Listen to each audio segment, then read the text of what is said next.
Shayne Hamilton. I'm the founder and CEO of True North Cannabis. True North Cannabis is an agriculture company in the CBD space. We essentially have a grain trading model for CBD with some value-added steps for the farmer. Well, I've been an entrepreneur, I would like to say, my whole life, but I started a construction company in 2006, ran that in conjunction with an MMAR license in the old medical marijuana program. I was licensed in 2007 as a medical grower in the old Harper program. That's what tied me to True North Cannabis and looking at industrial hemp for CBD supply. The buildings behind us were built in 2018, and we're constructing a new 33,000 square foot facility this year, 2019. No, not originally from special areas. I love the area out here. I spent a lot of time hunting and getting to know a lot of the farmers out here. And through some relationships, we were able to do some experiments on the quarter section that we actually sit on now. And we were able to put 130 acres in the ground for the purpose of CBD production. And that's when True North really started doing the R&D for CBD production. It kind of just fell in my lap, to be honest, with the partners and the relationships we had here in special areas. We were able to put hemp in the ground, and the community has been really welcoming. And due to that, we decided that this could be the home for our business. To date, it is. We have line of sight on additional facilities. True North's business model is about a turnkey hemp processing facility, and we're currently identifying acres across Canada to put another facility. Well, there's a lot of ups and downs to it.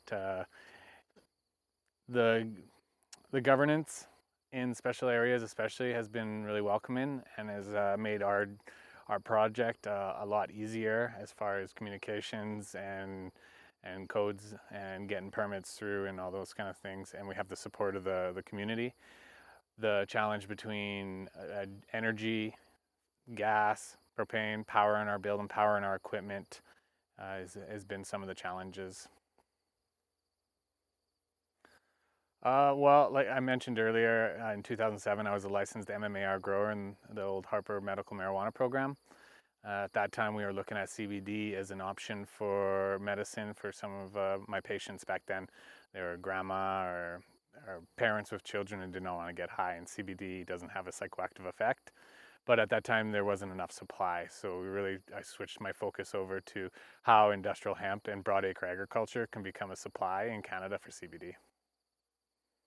Everybody likes to think it's an easy crop. It's challenging. It's definitely a harder crop to harvest, harder crop to process, and anything that can go wrong with it will go wrong with it.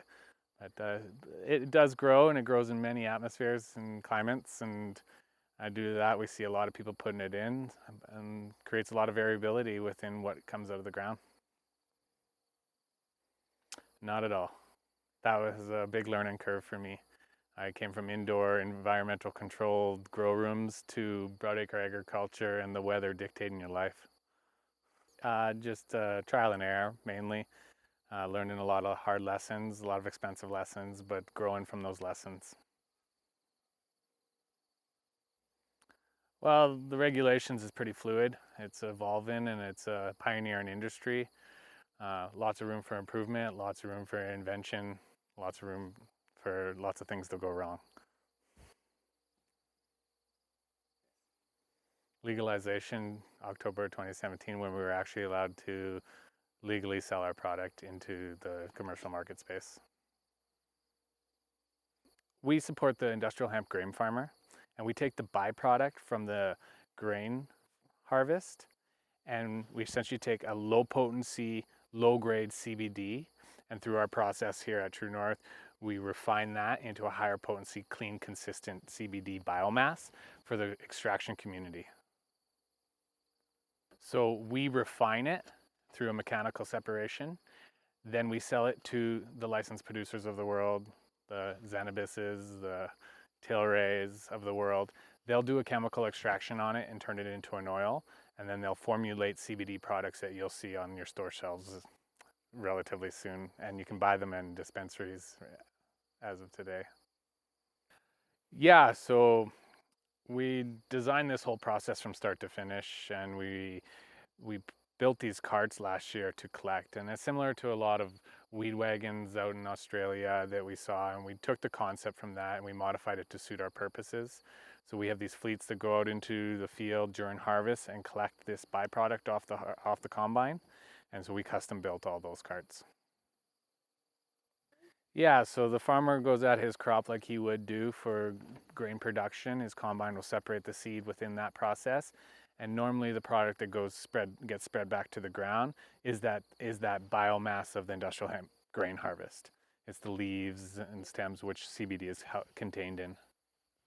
So the Canada is the global leader in hemp-based food products. We have the groups like Manitoba Harvest making hemp hearts, hemp oils, protein powder, omega oils, all those kind of stuff. Passion for the plant, working for yourself, lots of things. Lots of things will drive someone to be an entrepreneur. I think it's in your blood. It's definitely challenging as an entrepreneur. You're focused on your business 24/7, and it's hard to let go and balance family life with work life. And when you love what you do, the wee hours of the night are fun still, whether you're working or not. And I think trying to balance family life and work life is definitely a challenge for an entrepreneur who's passionate about what they do. I guess that's a tough question.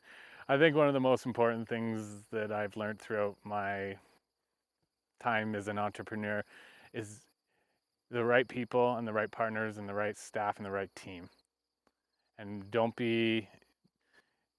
just jump into partnerships, but find the right people that can complement what you don't know. So we're a seasonal based operation. During harvest, we'll have 35-ish staff working here at the facility or out in the fields. We have about 9 corporate employees down in our corporate office downtown Calgary.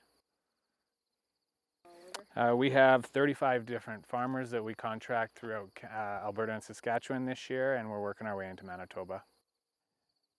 Well, passion, drive, and a bit of crazy.